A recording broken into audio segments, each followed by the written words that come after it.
திருக்கோளூர் பெண் பிள்ளை ரகசியம் 56வது வாக்கியம். இங்கு பால் பொங்கும் என்றேனோ வடுக நம்பியை போலே.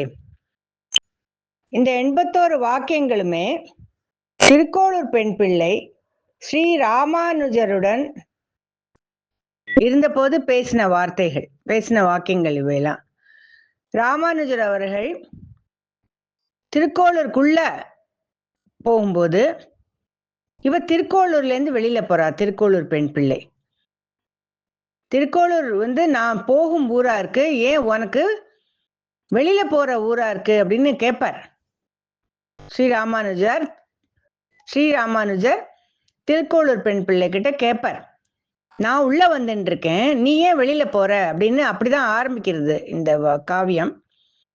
அவ அதுக்கு இந்த மாதிரி நான் இல்லை, இந்த மாதிரி பக்தி பண்ணல, இந்த மாதிரி நான் சேவை பண்ணல அப்படின்னு புராணங்கள், இதிகாசங்கள், ஆழ்வார்கள் கதைகள் அதுல இருந்தெல்லாம் எடுத்து மேற்கோள் காட்டி சொல்லிட்டு வரத நம்ம பார்த்துட்டு இருக்கோம். இந்த பதிவுல திருக்கோளூர் பெண் பிள்ளை ஸ்ரீ ராமானுஜரோட சிஷ்யரை பத்தியே பேசப்படுறா.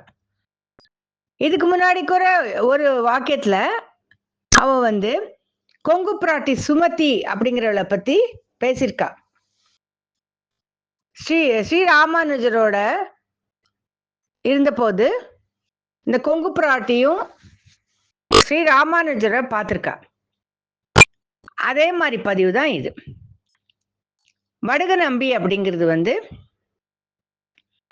ராமானுஜர் அவர்களோட சிஷ்யன்.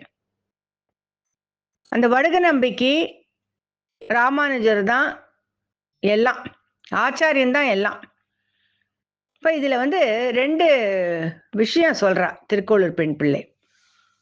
ஒரு தடவை ராமானுஜர் பெருமாளை பார்க்கறதுக்காக ஸ்ரீரங்கம் போயிருக்கார். கூட வடுக நம்பி போயிருக்கார். ராமானுஜர் அவர்கள் பெருமாளை தரிசிச்சுட்டு இருக்கும்போது வடுக நம்பி பெருமாளை பார்க்காம ராமானுஜரே தரிசிச்சுட்டு இருந்தாராம்.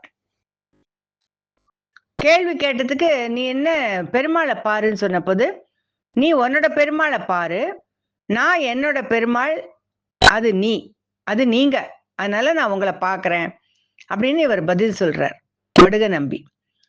அதே மாதிரி ஒரு தடவை பெருமாள் வீதி உலா வர்றார். வீதி உலா வரும்போது ராமானுஜர் மடத்துக்கிட்ட நிக்கிறார். அப்ப ராமானுஜர் வெளியில தரிசனம் பண்றதுக்காக உள்ளேந்து கூப்பிடுறார், வடுகான்னு கூப்பிடுறார். சீக்கிரம் வா, பெருமாள் வீதி உலா இருக்கார், நீ லேட்டா வந்தனா அவர் நம்மளை கடந்து போயிடுவார், சீக்கிரம் வான்னு கூப்பிடும்போது வடுக நம்பி பால் காய்ச்சின்னு இருக்கார் ராமானுஜருக்காக.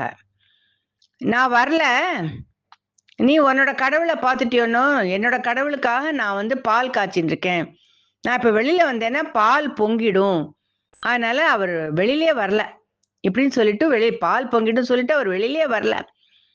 ராமானுஜர் அவரோட கடவுளாகப்பட்ட பெருமாளை பார்க்கிறார். ஆனா நம்ம வடுக நம்பி ராமானுஜரை கடவுளா பார்க்கிறார். அதுதான் இந்த வாக்கியத்துல அவ சொல்றா. திருக்கோளூர் பெண் பிள்ளை சொல்லிட்டு, நான் என்ன வடுக நம்பி மாதிரி பார்த்தேனா, ஆச்சாரியனே எல்லாம் அப்படின்னு எப்படி வடுக நம்பி வச்சிருந்தாரோ அந்த மாதிரி நான் வாழ்ந்தேனா, அந்த மாதிரி நான் வாழல, அதனால திருக்கோளூரை விட்டுட்டு வேற இடத்துக்கு போறேன் அப்படின்னு சொல்ற மாதிரி இந்த கதை முடியுது.